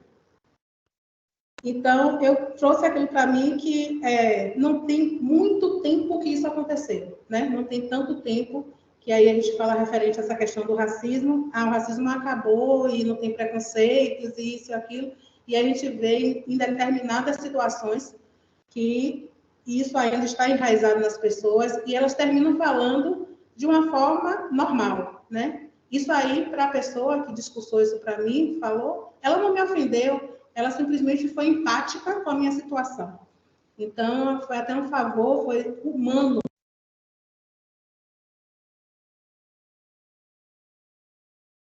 Cláudio, acho que sem querer você fechou seu microfone.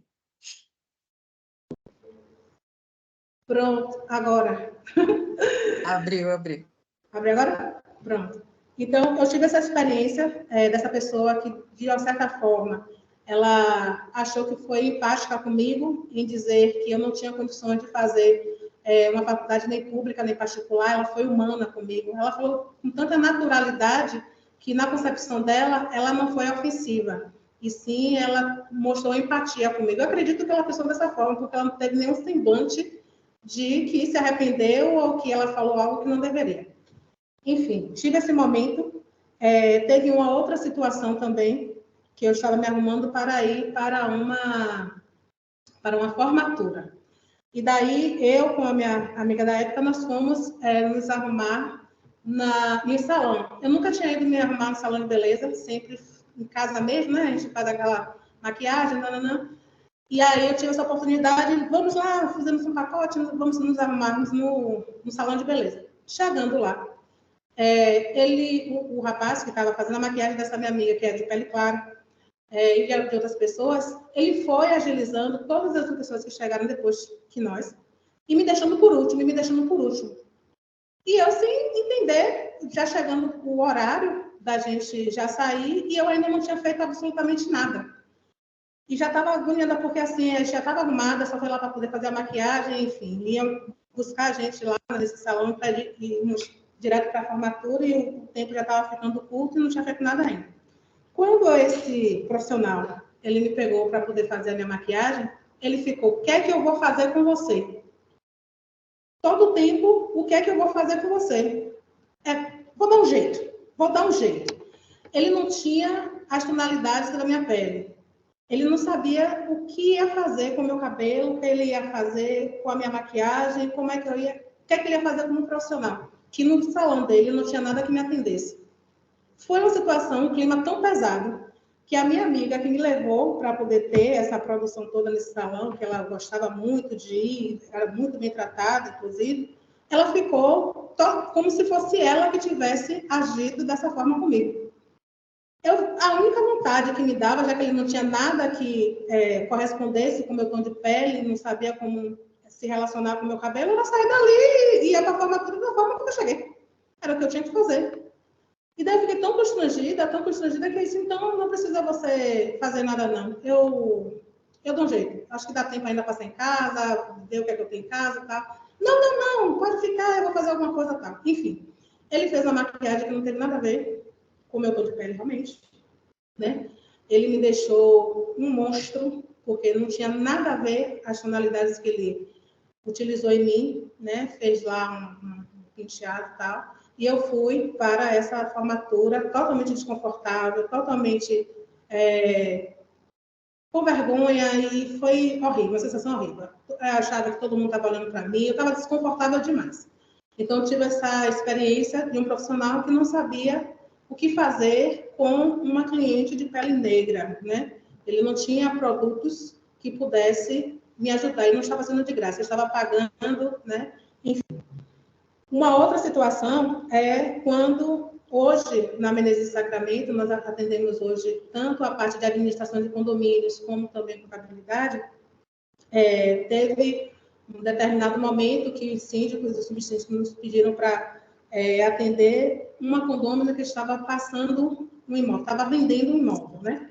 Como é um condomínio de luxo, Maquituba, enfim, aquelas exigências mais do que o devido, né, para poder atender esse condomínio. Foi passado para minha sócia, e aí minha sócia atendeu aquela demanda, depois foi solicitado outra, e aí me pediu para poder atender. Daí eu não sabia muito bem como é que tinha sido o processo anterior, mas ainda assim eu peguei esse bonde andando aí, não deixei voltar, segurei a situação, fui fazer um atendimento na Receita, segurando, e aí dando todas as tratativas para essa pessoa, para não chegar novamente para o síndico, ele ficar chateado, enfim. Quando eu voltei, retornei para o escritório, fiz tudo o que eles me pediram, aí tinha a secretária da proprietária do imóvel, o corretor, o engenheiro, todas as pessoas, síndico, subsíndico, me ligando para poder atender apenas uma demanda. E ao final desse atendimento, eu tive um agradecimento. Você é uma excelente funcionária, continue assim. Dessa forma, você vai se manter no seu emprego sempre. Eu sou uma excelente funcionária da minha empresa. Eu achei isso maravilhoso. Porque, assim, eu poderia ser qualquer coisa, menos a dona da Menezes Sacramento. Isso aí eu não poderia ser. Então, o atendimento que eu fiz para eles, até porque são nossos clientes, eu não passei para ninguém. Eu sei que eles são totalmente pessoas que procuram um detalhe para dar uma rescisão contratual. Eles são extremamente exigentes, coisas até que eles não precisam nos cobrar. Nós estamos sempre atendendo. Então, eu tive assim, um critério de tratar pessoalmente dessa demanda que qualquer um poderia estar atendendo, mas eu fiz. E eles acharam honroso para mim dizer que eu sou um excelente funcionário. Então, eu me enquadro numa situação de exclusão, totalmente de exclusão. Então, por mais que eu busque ter qualificações, por mais que eu busque ter habilidades, por mais que eu busque fazer algo com muito esmeril, eu ainda sou vista como alguém que está na classe operária. Você é um excelente funcionário. Então, eu me vejo nessa situação de buscar sempre mais sim, mas quando tratar comigo, saber com quem está tratando. Eu não disse, não sou a funcionária, não. Eu achei excelente, porque na Menezes Sacramento tem uma funcionária excelente na visão desses clientes aí extremamente exigentes. Então, eu achei honroso até, né, da parte deles, que não fazem nenhum tipo de elogio, é só críticas e cada vez mais demandas. Então, foi a forma que eles viram de estar elogiando os serviços da Menezes Sacramento. Então, enfim, com essa situação, eu me vejo, né, a todo tempo, tendo que provar que, apesar de como você me vê, eu já estou um passo à frente. Você me vê lá atrás, mas eu já dei um passo à frente. Eu não tenho a necessidade de mostrar a você aonde eu estou. Um dia você vai saber onde eu consegui alcançar. Quando nós chegamos em algum tipo de assembleias, que chega a equipe da Menezes Sacramento, veio uma equipe de negros, né? E já chegaram para a gente para elogiar esse time, né? Veio os gestores chegando lá para presidir uma assembleia, ter toda a propriedade legal para poder gerir essa assembleia, ter conhecimentos técnicos específicos, legais, para poder gerir essa assembleia, e eles virem dizer que acharam fenomenal, que maravilhoso, que a gente não vê, né?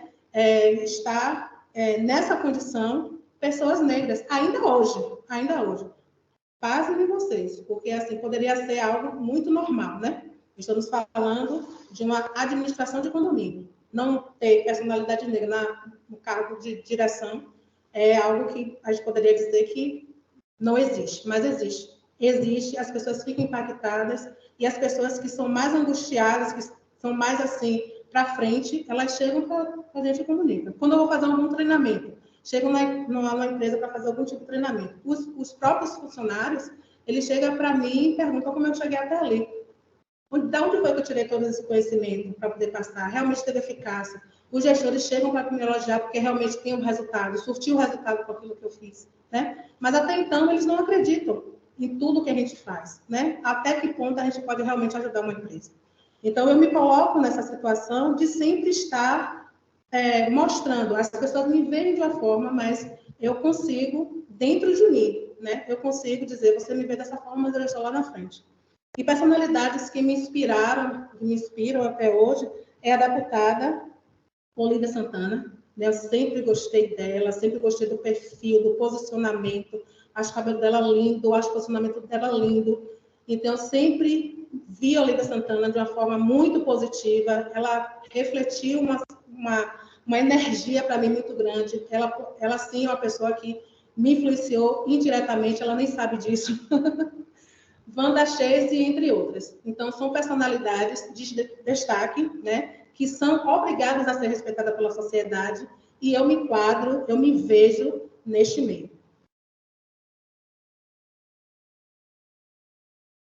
Excelente, Cláudia. Eu acho que é isso, né? Falar de pessoa para pessoa, que a gente toque, né? A gente se toque. E é importante que a gente não só faça sentido, né? Que nos permita sentir para a gente estar nesse lugar, como vocês duas trouxeram pela experiência de vocês, de protagonizar a transformação. Cada um de nós do seu lugar, né? Da sua experiência, da sua expectativa, né? Para esse mundo melhor. E isso a gente começa hoje, fazendo por nós, né? Se a gente tem essa pauta que vem à tona de diversidade, seja por provocação das organizações, mas que isso seja uma pauta pessoal, né? Que diz respeito a todos nós, que diz respeito em especial à branquitude, que diuturnamente comete atitudes racistas e que por mais que a gente seja letrado, por mais que a gente faça, a gente ainda reproduz esse modelo de sociedade. Por isso que a gente precisa ampliar a nossa consciência, a gente precisa conviver com essa diversidade para a gente se educar, para a gente se pautar deste lugar de desejar um mundo diferente, não só para os filhos da Jaque, né? Mas para a nossa sociedade hoje, que é importantíssimo a gente honrar os filhos de Jaque, né? Então, é muito, muito importante. Então, eu passo agora, né, a voz para Elis, né? E dando encaminhamento, depois a gente vai fazer aqui nossas falas e eu fecho a minha aqui também. Estou aqui cheia de coisa para falar, provocada aqui, muito provocada. que é isso, né? A gente fica aqui, eu primeiro me perguntando, né? Porque a gente, enquanto professor, é viciado em slide, e a gente gosta de falar olhando para slide o tempo todo. E aí vem Cláudia e Jaque dá um tapa na cara da gente, dizendo, para com isso, você tem muita experiência para falar e não precisa de slide, né? E assim, essas experiências a gente se vê muito, né? Eu acredito que não tão somente como mulher negra, mas também como pessoa da periferia que a gente vem, né? Eu venho da periferia e hoje a gente galga alguns espaços que até lá atrás algumas pessoas diziam que isso não era para a gente, né? Tira isso da cabeça, tá pensando besteira. E a gente chega hoje, nós estamos como professora universitária, palestrante, a gente ministra curso, está como diretora de desenvolvimento no CRA. E essa fala que Cláudia trouxe aí, a de Jaque também, quando as pessoas se aproximam de nós, né, e desejam saber como que a gente fez para poder chegar lá. Eu sempre digo para todo mundo que, independente de você ser negro ou branco, que venha da periferia, você só vai conseguir sair daquele estágio ali se você estudar, né? É interessante que a gente traga essa pauta sobre a questão da negritude, da branquitude.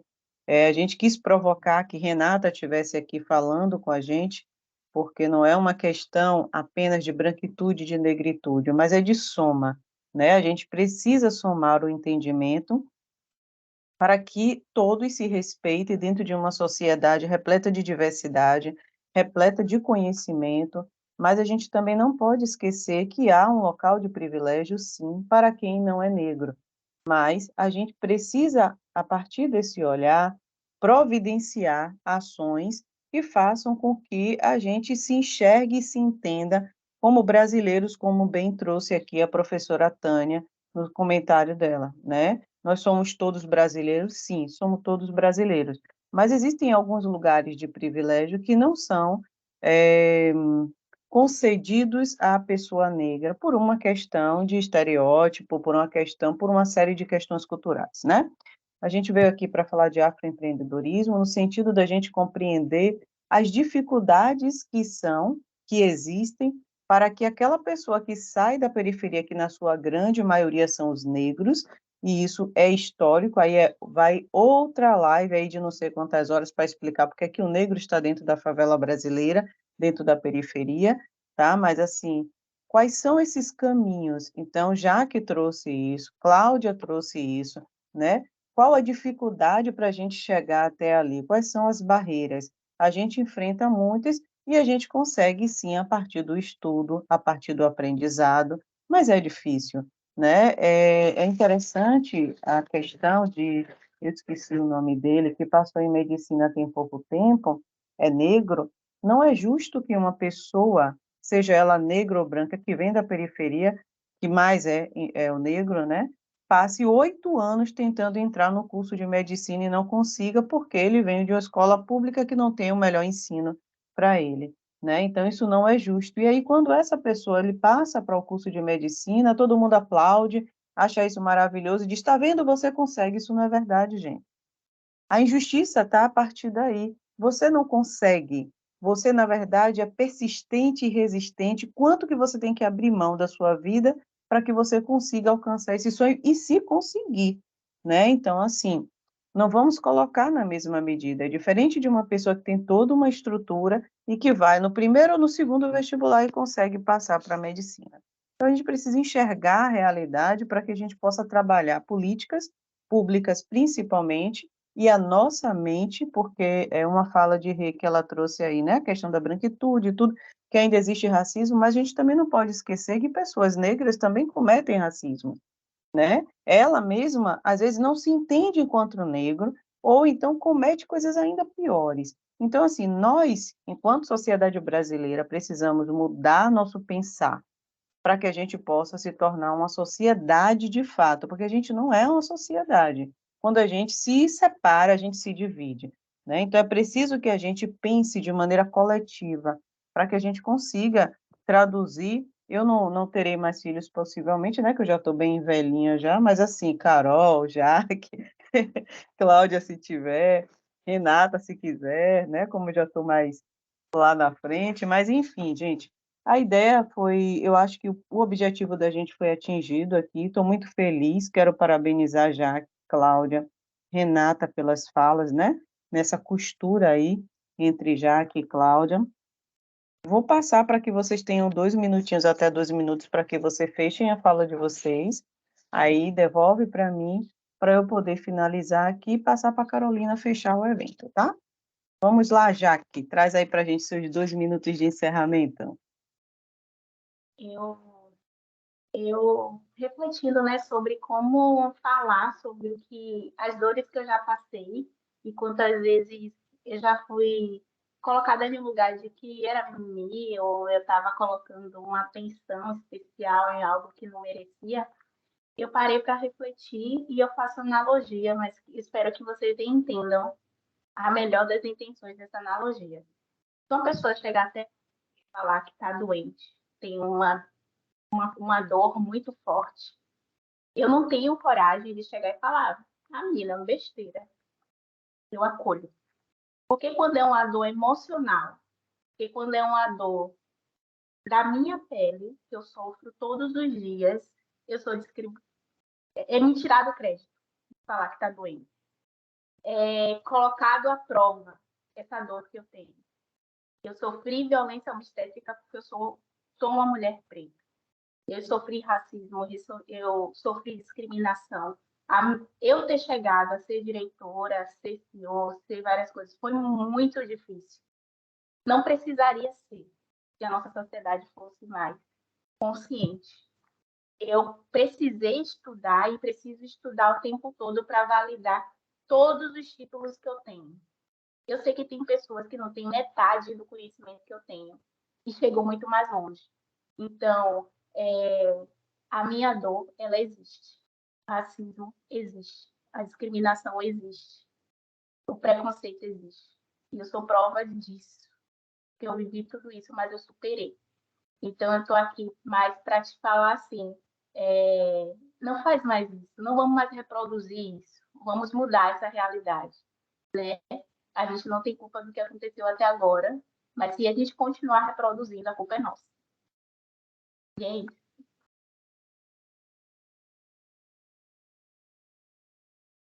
Perfeito. E aí, Cláudia? Fala aí para a gente. Pronto. Eu quero, assim, agradecer essa oportunidade da fala, porque há muitos anos eu venho com isso engasgado, querendo falar para mais pessoas, motivar a pessoa a empreender e dizer que a persistência, a constância, mas com capacidade, se capacitando, se legalizando, né, fazer por fazer, né, dá muito certo. E que a gente cada vez mais se inclua mesmo nas minorias, para poder a gente se ver, né, identificado nesses percentuais, os menores que tiverem, nós estarmos inseridos ali. Então, que é possível, sim, mas não é possível fazer de qualquer forma. É possível as coisas acontecerem mesmo para negros e negras, né, que se capacitam, que buscam, que têm as suas metas definidas, que sabem onde quer chegar e buscarem isso, se valorizarem, se posicionarem como profissionais que são. Então, tem as possibilidades, sim, de nós chegarmos a alcançarmos os cargos mais elevados que nós imaginarmos. Basta que a gente tenha essas habilidades, que busquemos cada vez mais estarmos nesses locais, mas não de qualquer jeito, nem porque alguém nos colocou lá e nem porque nós temos aí influências que nos coloquem em determinados locais, mas por nossas competências, porque nós fomos buscar estarmos ali, né? E quando nós chegamos lá, é gratificante demais. Então, cada passo nosso vale a pena, cada processo é de arrepiar. E quando abre um espaço desse, que a gente tem poder de fala, que a gente pode falar da nossa vida, da nossa trajetória, e motivar pessoas que hoje nos processos estão difíceis, é gratificante. Então, persistam, legalizem-se, capacitem-se. Que maravilha, gente. Não sei nem o que Ah, falar não. na minha fala, viu? Manda aí, Renata, para a gente. Maravilhosas, né? Eu gostaria de fazer um convite para uma que ficou aqui hoje, né? A gente tem uma audiência, né, infrequente, né? A gente costuma fazer eventos, chega uma hora o pessoal vai se cansando e vai saindo. Veja quantas as mulheres incríveis têm para nos ensinar. Mas que para assinar a lista de presença e fazer avaliação para receber o certificado, se certifique deste lugar. Não para ficar buscando culpados, porque a gente sabe quem são os culpados por essa lógica. A gente tem que se corresponsabilizar por fazer diferente.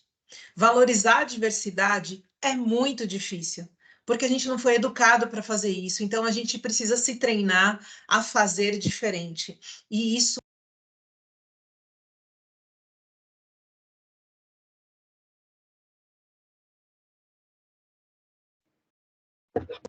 Gente, eu estou horas falando aqui, vocês estão me ouvindo? Agora sim. Agora voltou? Eu estava falando desde o começo, ninguém estava me ouvindo? Não, a gente ouviu. Só o finalzinho que o Ah, tá. microfone pegou. Enfim, eu quero me desculpar e quero voltar. Eu quero a fala que eu falei, não sei onde eu parei, mas só quero dizer o seguinte de novo. Eu quero que a gente reverencie a cada uma dessas mulheres, que a gente faça isso na nossa vida. Eu hoje, embora todos os meus privilégios que me colocaram num lugar muito diferenciado, né, e de privilégio e ter os ganhos que eu tive por estar nesse lugar, os maiores ganhos que eu tive na vida foi por trabalhar na Pontos Diversos e conviver com pessoas incríveis que levam essa bandeira dessa pauta da diversidade, já que trouxe uma coisa muito legal. Não convide apenas cada um e cada uma delas para falar em novembro ou para falar em pautas específicas. Coloquem elas nos seus elas, eles e todas as pessoas que tiverem marcadores sociais identitários, estiverem fora desse homem universal, para estarem no lugar de protagonismo. Eu tive aqui muita vontade de falar muita coisa, mas não era o meu dia de falar. Aqui era meu dia de ouvir, meu dia de aprender, meu dia de referenciar essa pauta. E quero agradecer demais Elis, porque enquanto não houver nenhuma delas, enquanto não houver pessoas com deficiência, enquanto não houver pessoas LGBTQIA+, eu serei a pessoa que vou falar sobre essa pauta. Mas quando elas tiverem, a gente tem que se calar, ouvir, aprender, bater palma e reverenciar, porque a gente tem muito que aprender. E falo a todos os futuros administradores que estão nesse lugar de poder, que precisam protagonizar este lugar de transformação. Isso dói, isso incomoda, e eu quero fechar minha fala para devolver para eles dizendo o seguinte: eu já passei alguns incômodos, né? Eu sou paulista e vim de São Paulo, e cheguei aqui na Bahia, me defrontei com uma série de coisas e compartilhei com uma amiga negra dos meus incômodos, das coisas que eu senti. Sabe qual foi a resposta que ela mais me ensinou e me aprendeu? E ela fez isso com muito amor. Ela me disse assim: acolha o seu incômodo, porque você sente isso de vez em quando, nós sentimos isso todos os dias. Então, eu quero dizer com muito carinho para cada um aqui que se incomodou com alguma fala ou sente algum incômodo durante o dia, acolha seu conhecimento, o seu incômodo, porque o que a gente precisa é de conhecimento para fazer ser bom para todas as pessoas. Para a gente ter as organizações com um ambiente de segurança psicológica, ele precisa ser bom para todas as pessoas. Para a gente ter mais resultado, para a gente ter efetividade nos negócios, para ter uma gestão que seja efetiva, que dê resultados, que traga resultados financeiros, a gente precisa trazer inovação, criatividade e a diversidade é quem mais faz isso. Então, muito obrigada pela oportunidade. Elis, você é maravilhosa, você faz um trabalho lindíssimo. E assim como foi colocado aqui no chat, você vence, né? A gente sabe onde a gente está falando dentro da administração, né? Está nesse lugar. Então, parabéns por existir, por resistir e por nos trazer aqui muito, muito, muito grata. Um beijo, meninas, eu amo vocês, eu estou cada vez mais honrada de poder dizer que eu compartilho da vida com vocês. Muito obrigada.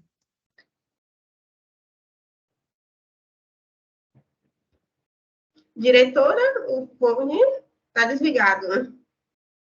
Perfeito, obrigada, Carol. Eu vou dizer para vocês que a gente não tem mais o que falar, a não ser agradecer a presença de Jaque, de Cláudia, de Rê, agradecer a todos vocês que ficaram aqui conosco até esse momento, escutando essas histórias reais, né? E fazendo uma reflexão do quanto nós podemos mudar, né? Então, a mudança ela vai começar a partir de nós, não é verdade? Eu quero saber se a professora Tânia quer fazer esse fechamento aqui para a gente, fazer esse encerramento. Professora Tânia? Tá aí ainda? Sim.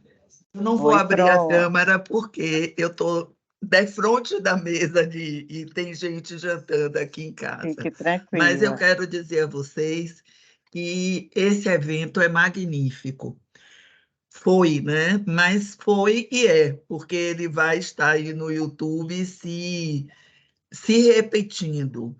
E dizer que uma coisa muito importante, quando eu escolhi fazer administração, no século passado, como eu já disse, eu escolhi porque eu achei, naquele momento, a administração era uma profissão muito nova, né? Os estereótipos eram aqueles homens bem vestidos de pasta na mão, e eu queria entrar um pouco nesse mundo, conhecer que mundo era esse, e fui lá, meti a cara numa turma de 45 homens com apenas 4 mulheres. Mas eu sempre fui assim, meio entrona nos espaços.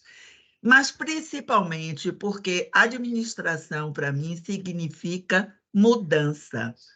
E mudança feita por pessoas. Então, educação traz para a gente a possibilidade da igualdade e da mudança.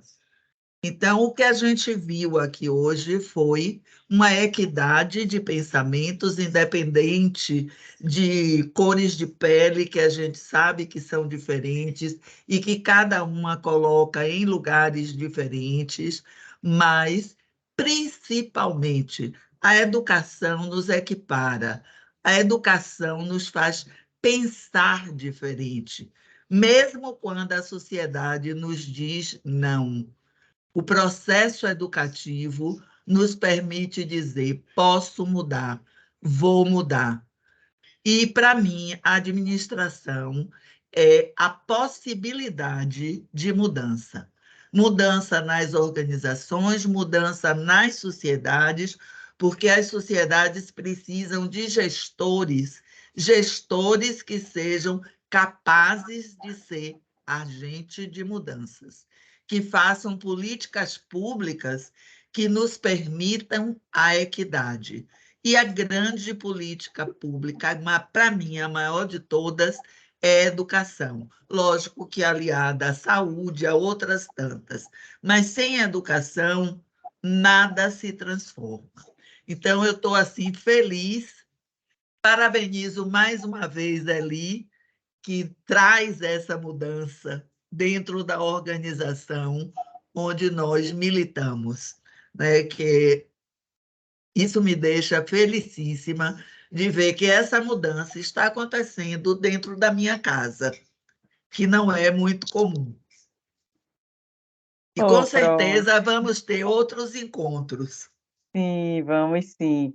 Muito obrigada por suas falas, tá? É muito importante que a gente se reconheça em suas palavras, porque a essência, ela vem sim dessa maneira. É onde a gente educa, né? Dalai Lama já disse que a gente já entendeu a nossa lição, né? A nossa missão de educar as mentes, a gente precisa educar nossos corações também, né? Então, assim, finalizo aqui agradecendo a todos, mas antes vou passar para a Carolina, para que Carolina encerre o evento com a fala e já dizendo a vocês, tem um monte de gente perguntando, fico perguntando depois, cadê o certificado? Cadê o certificado? E não assinou a lista de presença. E aí depois a gente não tem como lhe dar seu certificado, né? Vai lá, dá uma assinadinha lá na lista de presença e responde a pesquisa de satisfação aí, tá bom? Carol, Ô, todo gente, seu, antes Carol, de Carol obrigada. encerrar, será Oi, que a gente não Renata. podia abrir a câmera e tirar uma foto linda? Tem tanta gente linda aqui que foi abrindo aos poucos. Que tal? Pois, acho Rapidinho, ótimo, Carol. que Bora acha? lá, Carol? Deixa eu Quem fazer puder uma abrir a câmera, pode até ser com a mesa de jantar atrás, viu, professora Tânia? Faz parte da vida, a família. Vamos lá, mais alguém se arvora? Ó, já perdemos 10 na audiência, mas os que estão aqui ainda podem. Agora, quem sabe colocar aquela tela cheia? Eu falei que ia tirar o print, mas eu não sei fazer a tela cheia. Carol vai fazer isso aí. Carol, você faz? Aê! Botei o marido para fora da mesa. fiz um print do que estavam fixados. A lei de mulher mandona. Eu fiz um print. Pronto. Já fiz um Pronto, print. Carol. Já fiz o print. Eu vou aproveitar Maravilhosa, obrigada. em nome do CRA, agradecer essa noite, uma noite maravilhosa, de muito conhecimento, de muita reflexão. Agradecer a Cláudia, a Renata, a Jaqueline, a Tânia Dias e a todos que estão presentes, né, nesse momento. Aproveito também e pedir para acompanhar as nossas redes sociais. Lá vamos disponibilizar outros cursos, palestras, e fiquem atentos. Tchau, gente. Boa noite para vocês.